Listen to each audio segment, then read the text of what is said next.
All right, let's get right into one of the most chilling, unsolved mysteries of all time. I want you to imagine this. It's 1959, deep in the Ural Mountains of the Soviet Union. 9 incredibly experienced hikers go on an expedition, and they just vanish. What the rescue teams eventually found wasn't just a tragedy. It was a scene so strange, so terrifying, that it's kept people guessing for over 65 years. This is the story of the Dyatlov Pass Incident. And this, right here, is the detail that grabs you from the start. It's the central hook of the whole mystery. When searchers found their camp, their tent, their only protection against the brutal cold, had been sliced open. But not from the outside, like an attack. No, the cuts were made from the inside. They were desperately trying to get out. Now, why would they do that? So let's talk about what the rescuers actually found, because baffling doesn't even begin to cover it.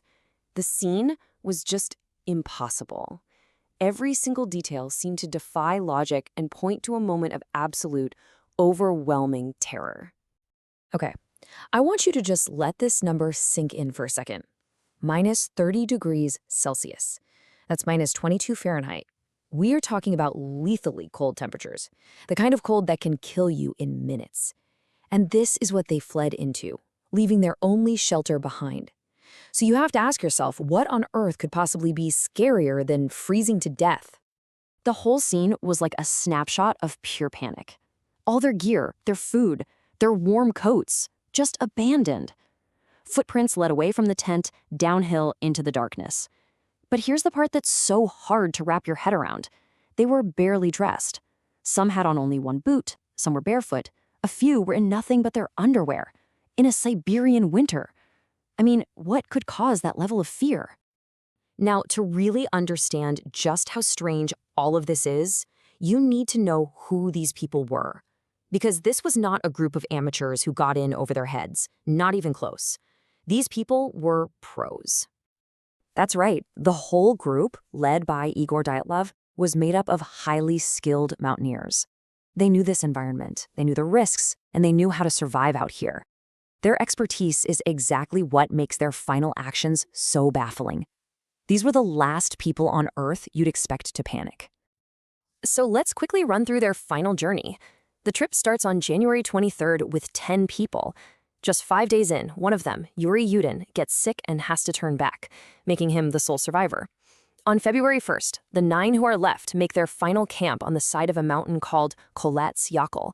In the local Mansi language, that name means Mountain of the Dead. Yeah, chilling, right? That was the last night any of them were seen alive. After the bodies were finally discovered, the official investigation began. And honestly, the clues they uncovered only made things weirder. The forensic evidence was a total mess of contradictions. It was confusing and, in some cases, absolutely horrifying. So, this is fascinating. The bodies were found in 2 separate groups. The first few, discovered near an old cedar tree, seemed to have simply frozen to death. Their cause of death was listed as hypothermia.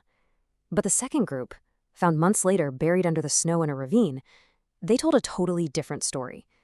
They had these catastrophic internal injuries, crushed ribs, fractured skulls.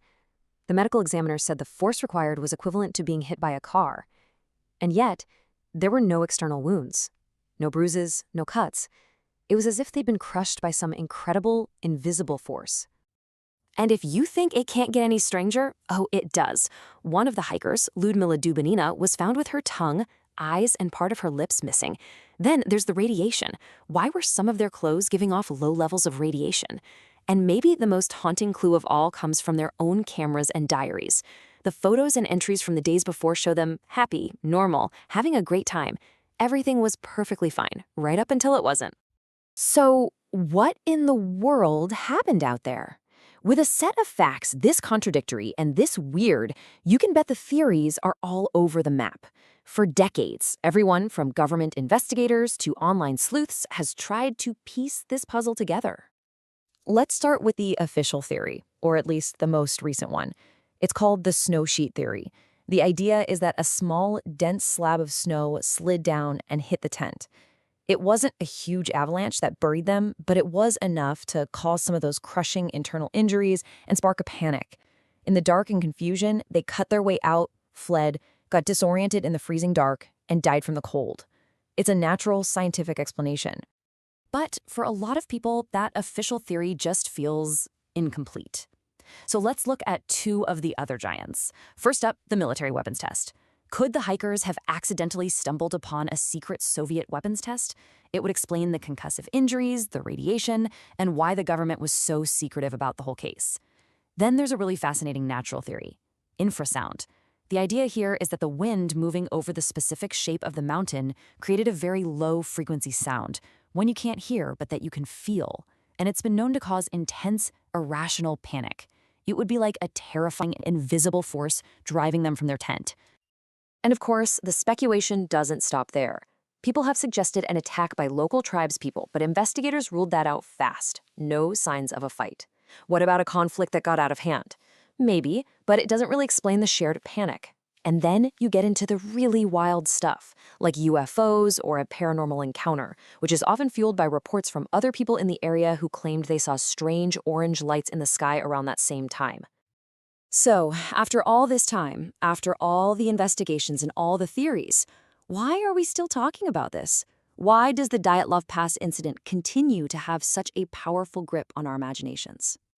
You know, I think this quote really nails it. Every single theory we have is incomplete. The avalanche theory doesn't really account for the radiation or the missing tongue. The military theory requires a huge leap of faith. The natural phenomena don't quite explain all the injuries. The simple truth is, there is no single theory that neatly ties up every loose end. At the end of the day, this mystery endures because it was born in secrecy. The initial Soviet investigation was cagey, they classified key files for decades. All of that just fueled suspicion of a cover-up. You combine that official secrecy with evidence that is just too strange to fit any one story, and you have the perfect recipe for an enduring legend. And that brings us to the end. We've walked through the impossible scene, the chilling clues, and the biggest theories out there. But the final, definitive answer, it's as lost as the hikers themselves. So I want to leave you with this question. After hearing all of this, what do you think happened on that mountain? Was it a tragic accident, a dark government conspiracy, or something else entirely? Let me know what you think, because the real answer might just stay buried in the snow forever.